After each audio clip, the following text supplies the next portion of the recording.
সবাইকে জয় যিশু। সবাই কেমন আছেন? আশা করছি সবাই প্রভু যীশু খ্রিস্টের অনুগ্রহে সবাই ভালো আছেন। তো আজকের আমি আপনাদের বাইবেলের কিছু অংশ আপনাদের পড়ে শোনাবো এবং এখানে পড়ে শোনাবো আজকের মথি তার 5 অধ্যায় একটি পুরো গোটা পথটা আপনাদের সঙ্গে শেয়ার করব, যিশুর শিক্ষাদান। তো প্রভু যীশু অনেক লোকের ভিড়ে দেখে একটি পাহাড়ের ওপর উঠে গেলেন। তিনি সেখানে বসলে শিষ্যরা তার কাছে এলেন। এরপর তিনি তাদের কাছে শিক্ষা দিতে শুরু করলেন। বললেন, ধন্য সেই লোকেরা যারা পবিত্র আত্মায় নম্র, কারণ স্বর্গরাজ্য তাদেরই। 3 পদ। 4 পদে কি বলছে? যে ধন্য সেই লোকেরা যারা শোক করে, কারণ তারা ঈশ্বরের কাছ থেকে সান্ত্বনা পাবে।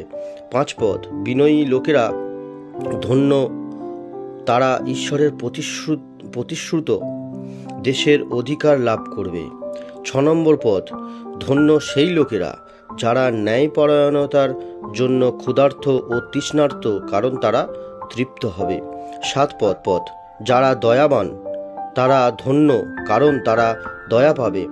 যাদের অন্তর পরিশুদ্ধ তারা ধন্য, কারণ তারা ঈশ্বরের দর্শন পাবে। 8 নম্বর পদ। ধন্য তারা যারা তাদের চিন্তায় পরিশুদ্ধ, কারণ তারা ঈশ্বরের সঙ্গে থাকবে।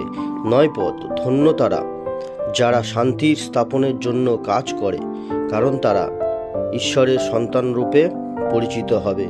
10 পদ। ঈশ্বরের পথে চলতে গিয়ে যারা নির্যাতন ভোগ করেছে তারা ধন্য, কারণ স্বর্গরাজ্য তাদেরই হবে। 11 নম্বর পদ এবং শেষ পদ, যেটা দিয়ে আমি এখানে শেষ করব আজকের আপনাদের বাইবেল পাঠ। তোমার 11 নম্বর পদ, যেটা দিয়ে আজকের এই বাইবেল পাঠ শেষ করব। 11 নম্বর পদে বলছে, তোমরা আমার অনুসারী হয়েছ বলে যখন লোকে তোমাদের অপমান ও নির্যাতন করে আর তোমাদের নামে কুৎসা রটায়, তখন তোমরা ধন্য। 12 নম্বর পদে কি বলছে? তোমরা আনন্দ করো, খুশি হও, কারণ স্বর্গে তোমাদের জন্য মহা পুরস্কার সঞ্চিত আছে। তোমাদের আগে যে ভাববাদী ছিলেন লোকে তাদেরও এইভাবে নির্যাতন করেছে।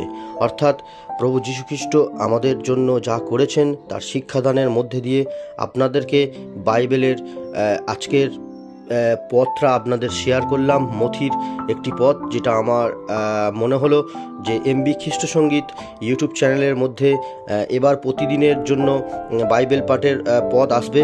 তো আপনারা অবশ্যই সাপোর্ট করবেন, যাতে এই রকম নিত্য নতুন ধরনের বাইবেল পাঠটাকে আপনাদের সামনে তুলে ধরতে পারি, এবং আপনারাও চেষ্টা করুন যে প্রভু যিশুর শিক্ষাদান এবং সমস্ত কিছুটা আপনাদের শেয়ার করলাম। তো টোটালটাই আপনারা ভালো করে পড়বেন। তো সবাই ভালো থাকবেন। আশা করছি বাইবেল পাঠটা আপনাদের ভালো লেগেছে। যদি ভালো লেগে থাকে একটি লাইক করে দিন, আর চ্যানেলে যারা নতুন রয়েছেন চ্যানেলটিকে সাবস্ক্রাইব করে আমাদের সহযোগিতা করুন। এইরকম নিত্য নতুন ধরনের বাইবেল পাঠের ভিডিও অনবরত আসতে থাকবে এই এমবি খ্রিস্ট সঙ্গীতে। তো আপনারা অবশ্যই সাপোর্ট করুন। চলুন, দেখা হচ্ছে আরেকটি নতুন বাইবেল পাঠে। ততক্ষণের জন্য সবাই আপনারা প্রভু যীশু খ্রিস্টের অনুগ্রহে ভালো থাকবেন, সুস্থ থাকবেন, এবং সবাইকে মারানাথা। আমেন।